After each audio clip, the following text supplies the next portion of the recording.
కాకినాడ జిల్లా తాళ్లరేవు మండలం సుంకరపాలెం బైపాస్ జాతీయ రహదారి 216 మధ్యలో స్వర్గీయ నందమూరి తారక రామారావు 12 అడుగుల నిలువెత్తు కాంస్య విగ్రహ నిర్మాణానికి శంకుస్థాపన కార్యక్రమం ఘనంగా జరిగింది. Regency ceramic styles company chairman GN Naidu ఆర్థిక సహకారంతో ఏర్పాటు చేస్తున్న ఈ విగ్రహ నిర్మాణ ప్రతిష్టకు ముమ్మడివరం ఎమ్మెల్యే ప్రభుత్వ విప్ దాట్ల సుబ్బరాజు శంకుస్థాపన చేశారు. ఈ సందర్భంగా ఎమ్మెల్యే దాట్ల సుబ్బరాజు మాట్లాడుతూ తెలుగుదేశం పార్టీ వ్యవస్థాపకుడు మాజీ ముఖ్యమంత్రి స్వర్గీయ ఎన్టీ రామారావు తెలుగు ప్రజల గుండెలో చిరస్థాయిగా నిలిచిపోయిన నాయకుడని చెప్పారు. తెలుగు జాతి ఆత్మగౌరవాన్ని ప్రపంచానికి చాటించిన మహానేతగా ఎన్టీఆర్ ను కొనియాడారు.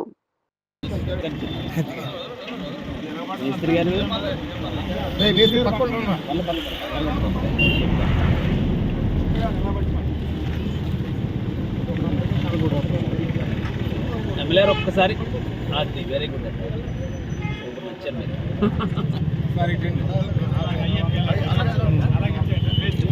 మరి చూడమను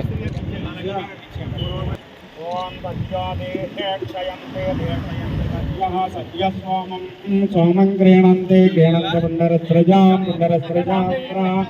ప్రయచ్చతి యచ్చతి దశభిర్లక్షతరైః వత్సదరైః సోమం గృహణంతే గృహణంత పుండరస్రజాం మమ ఆగ్నేయవచ్చావిహవే స్వస్మయం దేవేంధానాస్తనువం కుషేమ మహ్యం నమంతాం ప్రతిదస్వస్త్రస్వయాధ్యక్షేణ పతనాజయేమ మమ దేవావిహవే సంతు సర్వ ఇంద్రావంతో మరుదా విష్ణురగ్నిహి మమాంతరిక్షమృగోపమస్తమయ్యం వాతత్వవదాం కామే అస్మిన్న మయి దేవాద్రవిణమాయయం తామయ్యాసీరస్తమయి దేవహూతిః దైవ్యాహోతారామనిషంత పూర్వేరిష్టాస్యాం తన్వాసువీరాః మహ్యం యజంతమోజాని హవ్యాకోతి సత్యామనసో మే అస్తు యే నోమానిగా అంగదమచ్చనాహం విశ్వే దేవాసుధివచదామే దేవచదర్చం చ శ్రీకామస్వదతం జపేత్ ఆనందకర్తమచ్చైవ తిక్లేతైతి విస్తృతాహర్షయంతే పుత్ర సైంద్రిరేవిదే.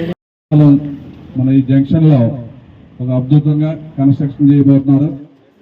దాన్ని నిరంతరం పర్యవేక్షణ చేస్తున్న వారి యాజమాన్యం, అదేవిధంగా ప్రధానంగా విష్ణు గారు, మరి ఈ కార్యక్రమంలో పాల్పంచుకున్న విష్ణుమూర్తి గారు, మాజీ శాసనసభ్యులు, మా కూటమి నాయకులందరం మరి ఈ శంకుస్థాపన కార్యక్రమంలో పాల్గొనడం చాలా అదృష్టంగా భావిస్తూ, ఎందుకంటే నందమూరి తారక రామారావు గారు మన తెలుగువారి ఆత్మ గౌరవాన్ని